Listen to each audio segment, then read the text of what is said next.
Communities worldwide. We broadcast diverse international content from Europe, Asia, Africa, and now right here in the USA. Watch us via Roku on your smart TV. Submit your own content to 1530entertainmentllc@gmail.com. Download the Millennium TV app from the App Store to stream our shows anywhere, anytime. Millennium TV.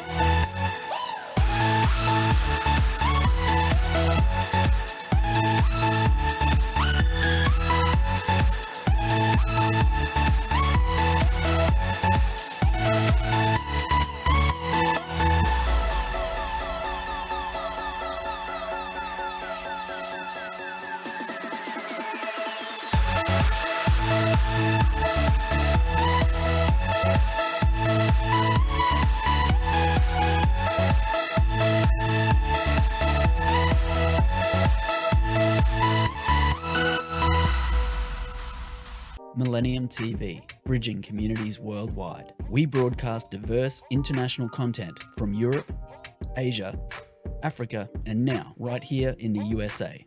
Watch us via Roku on your smart TV. Submit your own content to 1530entertainmentllc@gmail.com. Download the Millennium TV app from the App Store to stream our shows anywhere, anytime. Millennium TV.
Allah. Calling Allah.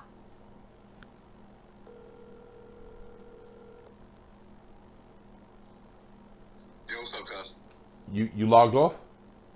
Say it again? Did you log off? Nah, it kicked me off. It told me something went wrong. If you're not connected to the internet, it might be on our side. But it kicked me off. I'm back in now. Well, I was back in. I heard you ask somebody, sound like you said, call me on the phone. No, yeah, I was talking to my phone. You in now? I'm on there. Hold on. Let me see. It says says something went wrong. Please ensure you're connected. Let me try again. They keep kicking it off. They keep booting him off. The site keep throwing him off. Cuz, what's the name of that African comedian? Michael, what's his name? Michael Blackston? Blackston, thank you. Okay, I'm on. I see you. All right. Blackston.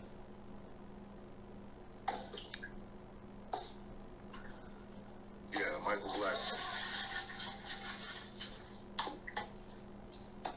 Trying to keep everything to a minimum in my background so you can get a good hit.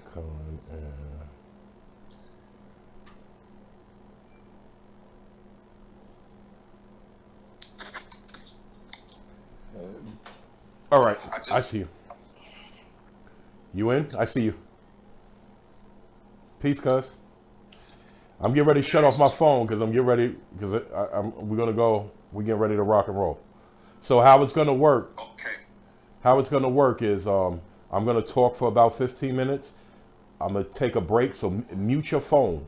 Mute the sound, and then when we come back from the break, I introduce you. Kevin, you are in the live. Okay. All right, I'm live. We're live, cuz. We're live.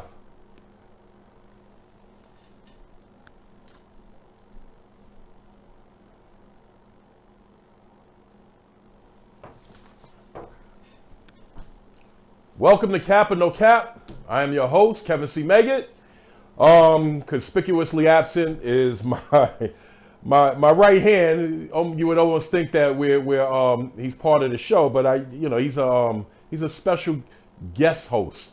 It's just that he's here so often that I come accustomed to having him here with me. And big shout out to you, Mr. King, Andy King, former city council member. Okay. I was on a small hiatus. I had a report to do. So, I do have a job outside of the job that I do, bringing you both the information as well as my opinion. So I do really thank Millennium TV 24 for allowing me to have this platform, because I always say if I didn't have this platform, I probably would have need therapy. Yeah. So, what's been going on? Let's talk about that. Okay. Eric Adams. He plans on reviving the controversial NYPD plainclothes in response to the 2 police officers that were killed in Harlem. First of all, family, I don't condone. I'm very much against. I'm anti-police brutality, but I'm not anti-police. And just for the record, I don't believe that those cops deserve to be ambushed the way they were and to be executed the way that they were. I just don't know if bringing back this controversial plainclothes unit is going to be the answer, because the reality is, who are you targeting? Who is the target? So they're saying we're going to go after known criminals. So the issue becomes, here we are with stereotypes. What is a known criminal? I'm in a suit right now, but someone could have on jeans and a sneaker, but I could be more of a criminal. It's perception. So now I'm looking for balance. I'll be following that. I've been a real big critic of Eric Adams and his plan to bring certain things back.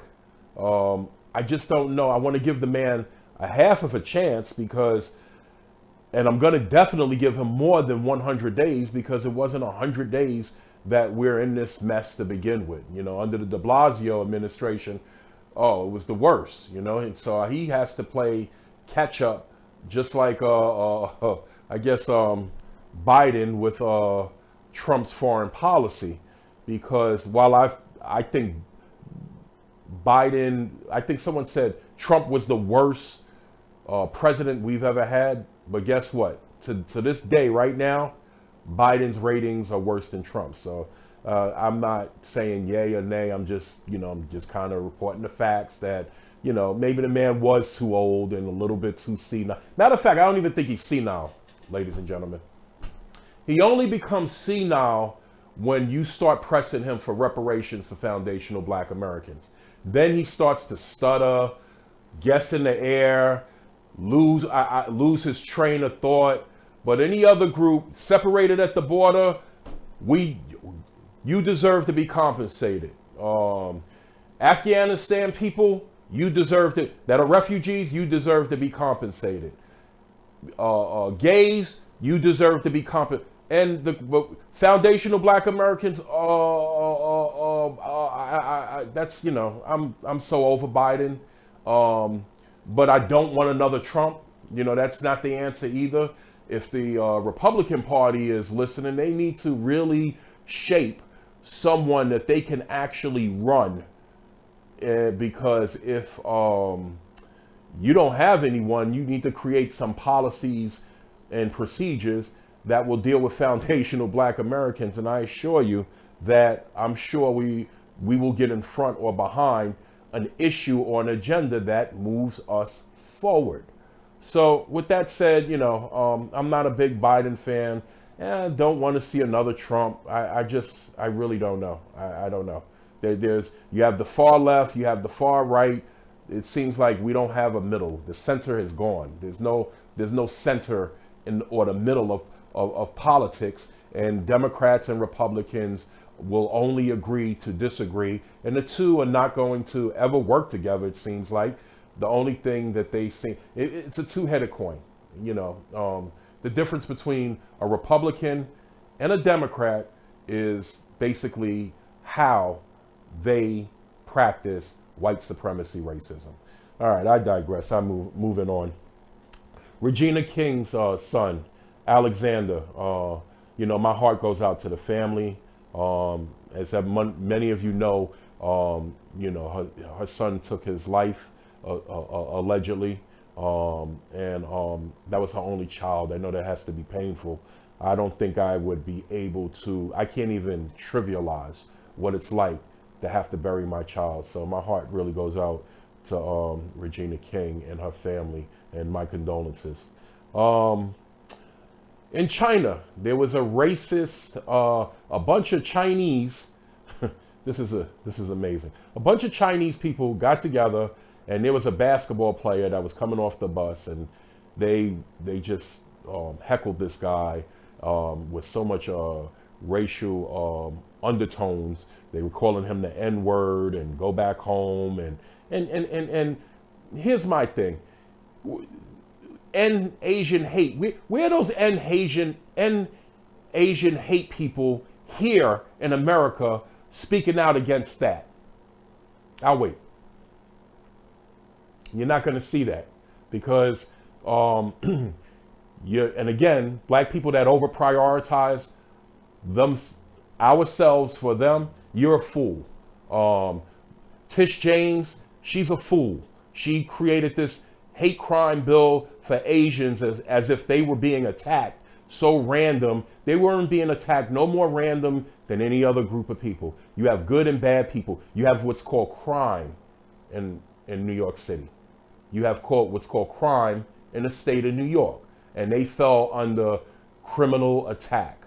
So, shame on Tish James. I hope she's not running for governor. I don't think she's worthy of that seat. When she pushed that bill. So now you have Asians that have more rights than black people. So it's not that there's Asian hate. You have Asians that are hateful towards or very anti-black. So, let's put things where it lies. But it's not just the Asian community, You have both Asians and you have Caribbeans and Africans, not all of them. And again, it's not all Asians, it's not all gays, it's not all anybody. But the reality is it's most of them. It's so more of them that you would think you could couple them in and say it's all of them, which is the reason why this is the same stigma we get. So when the guy who killed those two police in Harlem, you had to see social media. Social media was, oh my God, they were so hateful. Where's the hate crime, Letitia James, for us? I mean, some of the things that they were saying, we should go back to town square. Anyone that knows coded language, that's coded for we need to start hanging black people. That's what that means. Drag them by their, they're walking on get these people that are walking on their knuckles, so you're referring to now black people as animals, and so if we're going to take the action of one person and apply it for all, let's just share that same sentiment for all groups. Gays, Europeans, Asians, Caribbeans, and Africans. And speaking of which, during Martin Luther King's birthday, you had comedians like, well, not comedians, you had a comedian, which is Michael Blackston, I believe his name is. He's an African comedian. And I never thought he was really funny anyway, just makes a lot of, coon faces and stuff like that, you know what I mean? And people laugh more, I think, at his faces and him just looking pitiful than him actually having a joke. So what he did, he said something, and I'm paraphrasing, to the effect that, oh, I heard Dr. King had a white girlfriend. Is there any truth to this? I'm just a poor village person from another, wherever he came from in Africa. And shout out to you, Cat Williams. Cat Williams said, coon question. And Twitter got on him so bad that he had to remove that tweet. If you've ever noticed, I always state how the diaspora, we foundational Black Americans, we love the diaspora. The question becomes, does the diaspora love us back? And Michael Blackston is not the only person that's guilty of this. Rihanna put gold teeth in Dr. King, and you have Nicki Minaj would say stuff about foundational Black Americans like Rosa Parks and stuff like that. So, and even Akon came out and said, "Oh, we need to get past slavery." First and foremost, slavery didn't apply to none of you other groups of people. In fact, we don't make fun of we don't poke fun or say antagonistic things to your heroes. We actually embrace them. But then, not too many Caribbean and African people have heroes that are on the same page of a Dr. Martin Luther King or Malcolm X or an Elijah Muhammad or so forth and so on. They don't have these things. But if you did have them, we don't poke fun of them. And that's just a way for the hate that y'all have for us. And so, family, we're gonna have to get codified and get on code with that. Every other group is entitled to look out for themselves, and we are no exception either. We're gonna have to start looking out for ourselves. I mean, Akon says, "Oh, you should get past slavery," but your parents came here to have you, Akon, so that you could become an American citizen and eat off of the narrative that was set forth from my ancestors. Same thing goes for Rihanna. Same thing goes for Michael Blackston. Same thing goes for Nicki Minaj. It's just y'all are very disrespectful, and y'all should have some respect. But I move on. So again, I don't have Mr. King with me today. I'm kind of just doing my own thing, So I don't have no one to actually chime in.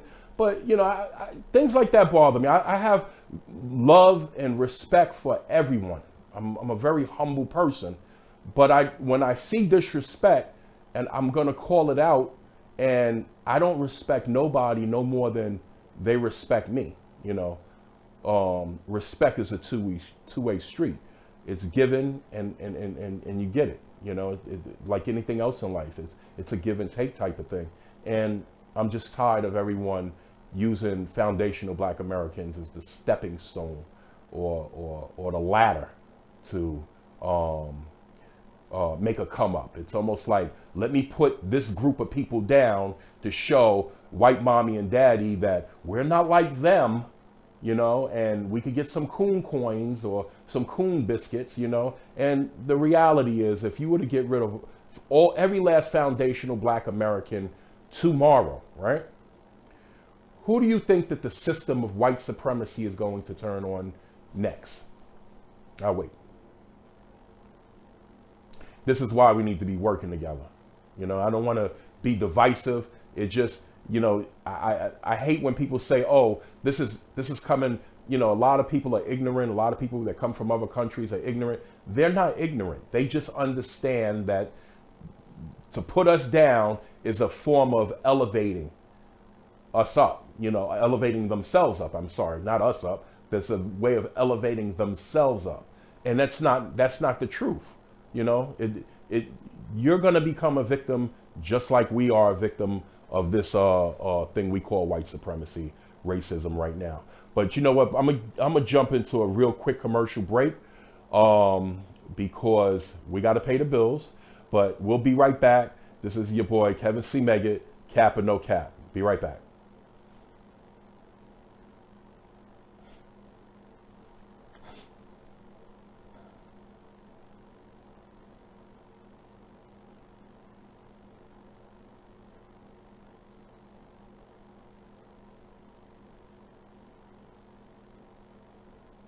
Okay, I guess we're not going to a commercial break. Not sure what's going on. Maybe having some technical difficulty.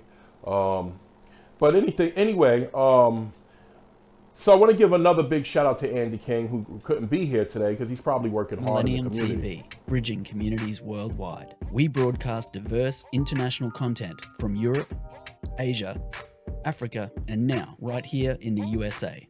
Watch us via Roku on your smart TV. Submit your own content to 1530entertainmentllc@gmail.com. Download the Millennium TV app from the App Store to stream our shows anywhere, anytime. Millennium TV.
Cap, so I got past my little rant.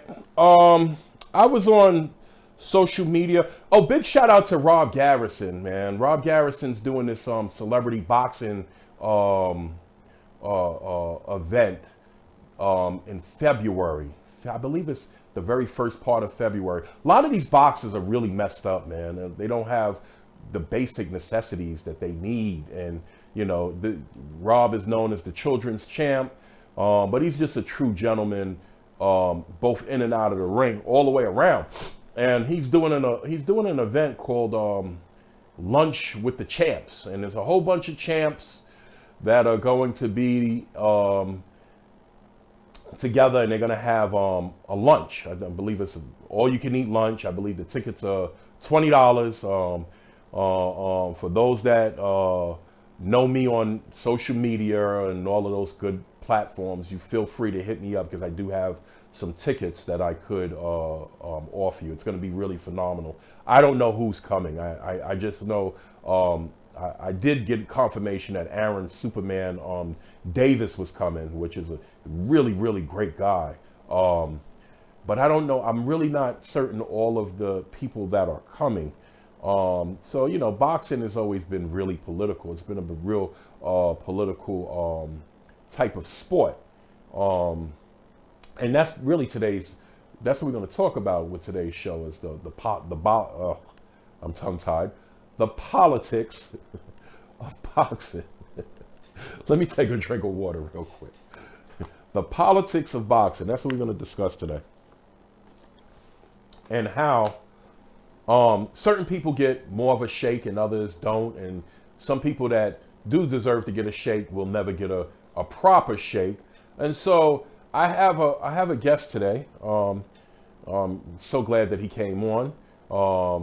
Not only is he a guest, he happens to be my cousin, because I come from a boxing family, a very rich boxing family. It's a very rich in history.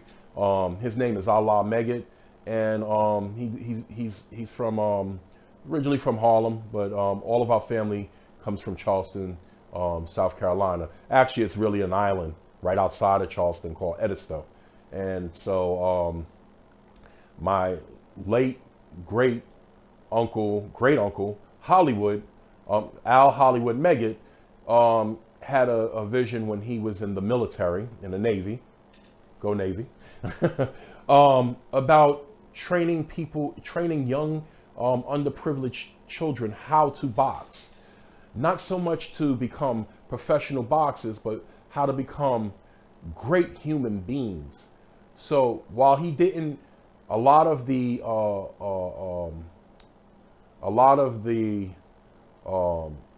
people that came out of his camp may have not gone on to become champions, a lot of them kind of went on to become doctors, lawyers, movie producers, accountants, professionals.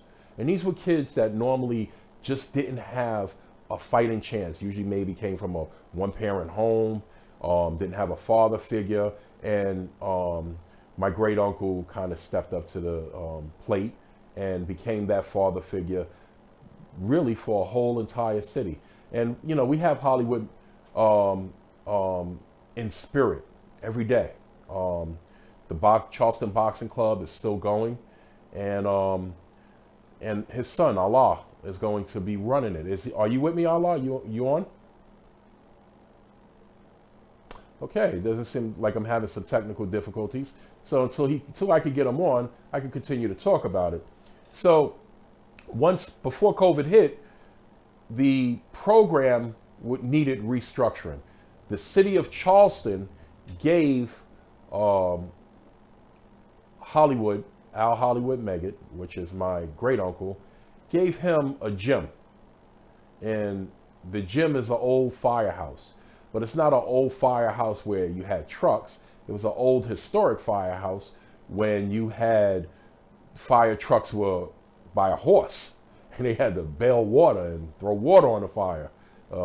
So, you know, the building needed, the structure needed a lot of repairs, and they did a GoFundMe.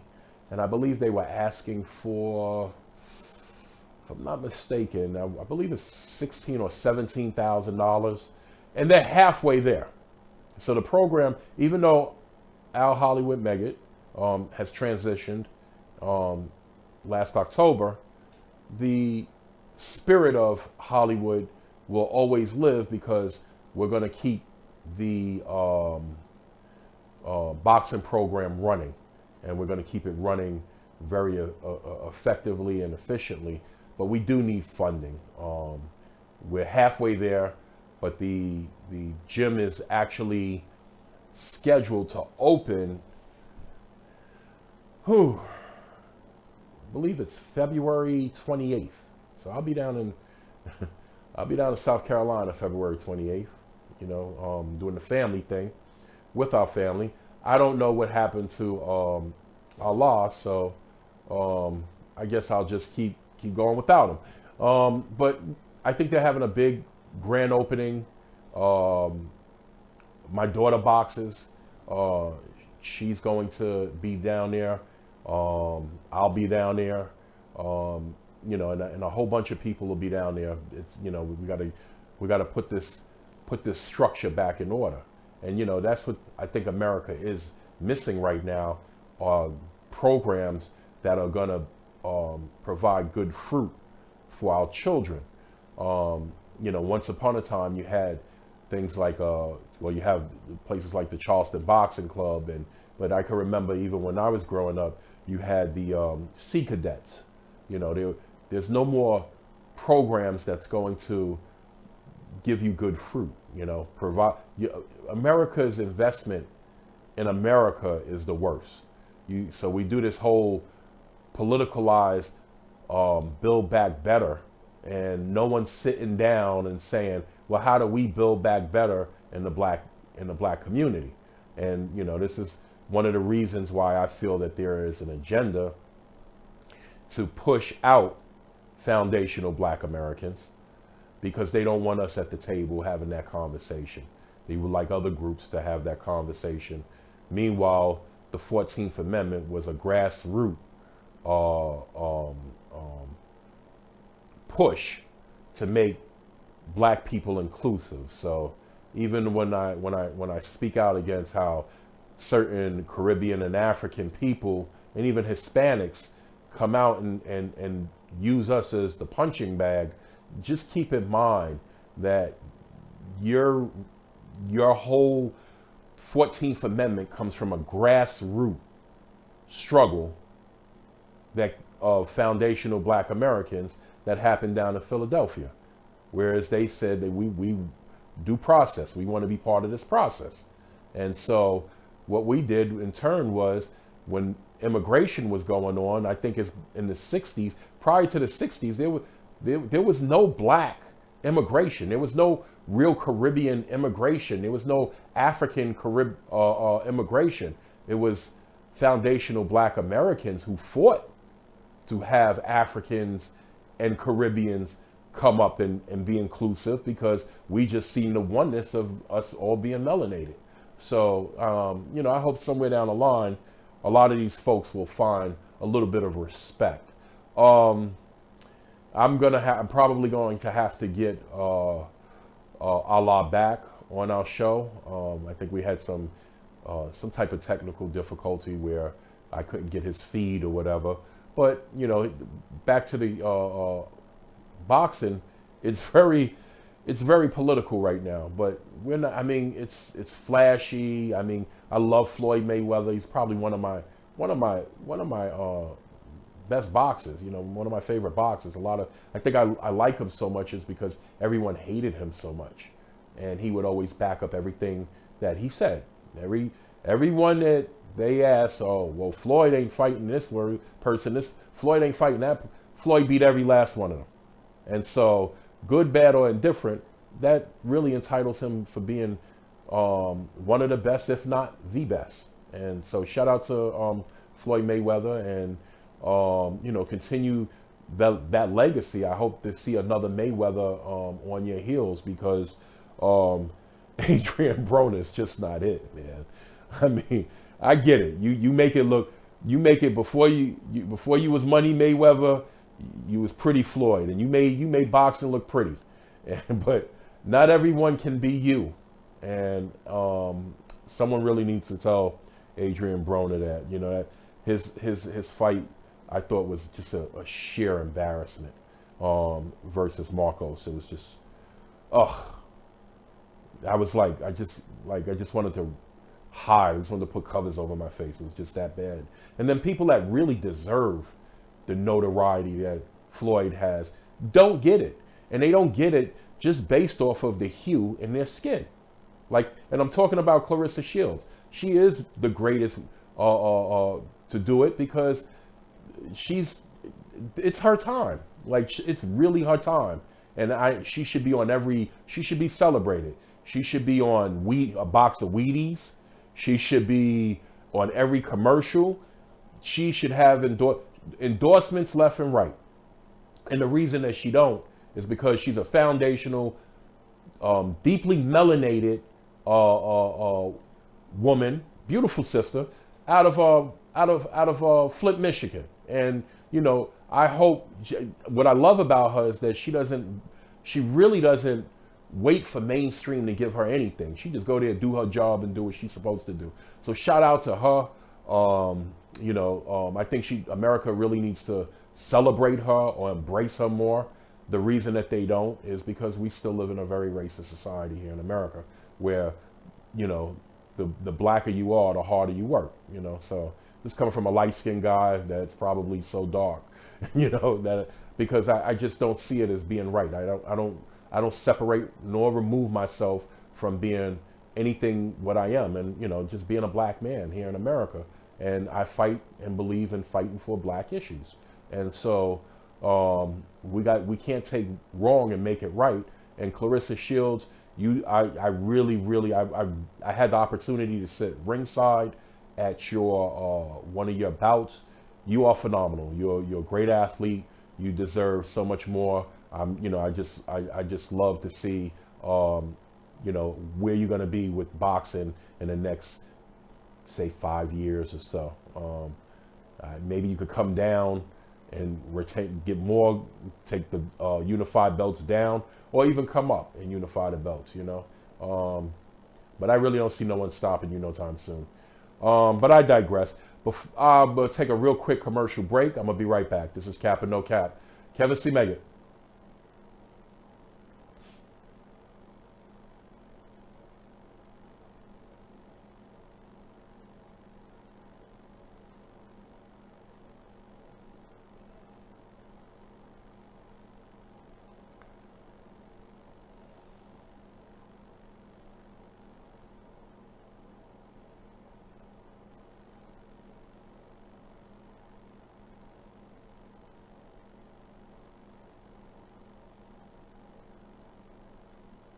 Millennium TV, bridging communities worldwide. We broadcast diverse international content from Europe, Asia, Africa, and now right here in the USA.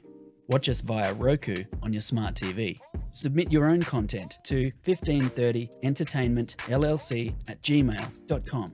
Download the Millennium TV app from the App Store to stream our shows anywhere, anytime. Millennium TV.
I'm your host, Kevin C. Meggett.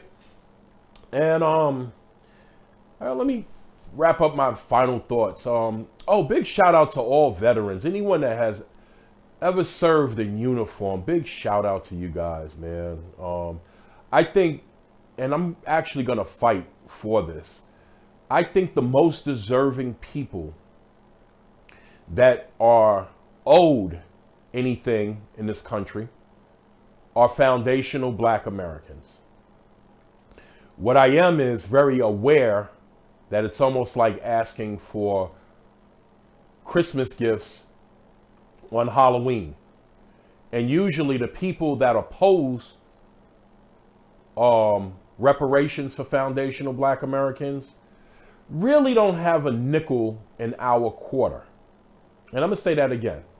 The people that have a problem with foundational Black Americans getting reparations in this country don't have a nickel in our quarter. And I wish in most cases they just sit back and mind their business and just stop being hateful. But if there was another group of people that were just as deserving, can't say just as, can't be, it's not an equal thing. It's, it's just as. It would have to be our veterans. And I don't think that they get nearly enough that what they are entitled to. I think the federal government uses them for their purposes. We enlist, we fight, we come home half crippled, half crazy, and we don't get the resources that are due for us. And so I don't know if you saw me, but I hosted I held a rally on January 3rd, right after the new administrations were taken. And I was actually asking not only the mayor, it was just the mayor answered me, but I was asking the mayor, the Bronx Borough President, the Brooklyn Borough President, the Queens Borough President, the Staten Island Borough President, and the Manhattan Borough President, as well as City Council, what are your intentions as it pertains to veterans and veteran services? And the reason why I go so hard, because that's probably as close as I could get to getting reparations for foundational Black Americans, because so many foundational Black Americans have put on uniform and served this country that anything, we're in need of resources, but we really need resources for our labor that my ancestors actually put on this, for this land. So when people say, oh, that happened such a long time ago, keep in mind, Native Americans were never really sovereign. They lobbied their sovereignty based off of the fact that they were Native Americans or Indians, you know, and most of them are not real Native Americans. In fact, I would say a good 85% of them are pretendians. And if you know anything about history, they actually are referred to as $5 Indians. So, you know, when they came up with these doll rolls, you had the doll rolls where the federal government wanted to give resources to Native Americans. And they said, well, we're going to create this thing called the doll rolls. The problem with the doll rolls is that you had something like 500,000, if I'm not mistaken, Native Americans who could be identified or classified. When I say identify, keep in mind, Europeans identify and classify us. Foundational Black Americans and Native Americans or Native indigenous people of America didn't see classification. They seen human beings based off of hue. And so they came up with these things called the doll rolls. We're going to put some set-asides for Native Americans. The problem with that is so-called black people were turning up on those dolls rolls. And so the federal government says, well, we're going to make a separate bureau called the Freedmen Bureau. And so we're going to put all black people in that category. And the Freedmen Bureau was supposed to get exactly what the doll rolls people got in terms of resources and set-asides, but they never got it. So when you look at people like Rosa Parks and Jimi Hendrix and 2 Chainz and Pam Grier and Snoop Doggy Dogg and Chuck Berry, they don't claim the African diaspora, they claim to be Native American. And so, you know, it seems like, again, we all come from Africa, you know, but a native Fiji, someone that's native from Fiji, would look on the surface as if he was a black man. And that person would say, no, I'm from Fiji. And so, you know, and any other country, if you look at Aborigine, with an E, Aborigine, indigenous people, and anywhere in this world, you're going to find black people. So what makes you think that we didn't have it here? That's why I think I get angered when I hear, oh, we can't give reparations. You've given it to Native Americans. We've given it to the Jewish community, even though America has done nothing to harm Jewish people whatsoever. They've done nothing whatsoever to participate in the Holocaust. If anything, they liberated Jews from the Holocaust, but we're paying for a form of reparation. So where is the balance? Where is the fairness of us having our resources? You see, so one of the things we would like to, I guess maybe next week, maybe the week after that. No, probably next week. I'm going to bring on 2 brothers from the Washita Moore, which is Chief Trayon L. Kirby and Prince Yah. I'm gonna bring them on, and we're gonna get into this nationality debate because you know, I have some questions, and some of the questions that I have is just if I claim my nationality, does that prevent me from experiencing racism here in America? So that's one of the questions. I know these brothers they follow the show, so shout out to both of them. But you know, that's one of the questions I'm going to ask of on top of many other questions. And I hope to get into a real deep conversation with them, and hopefully I could bring Allah back as well, so we could talk about the Charleston Boxing Club.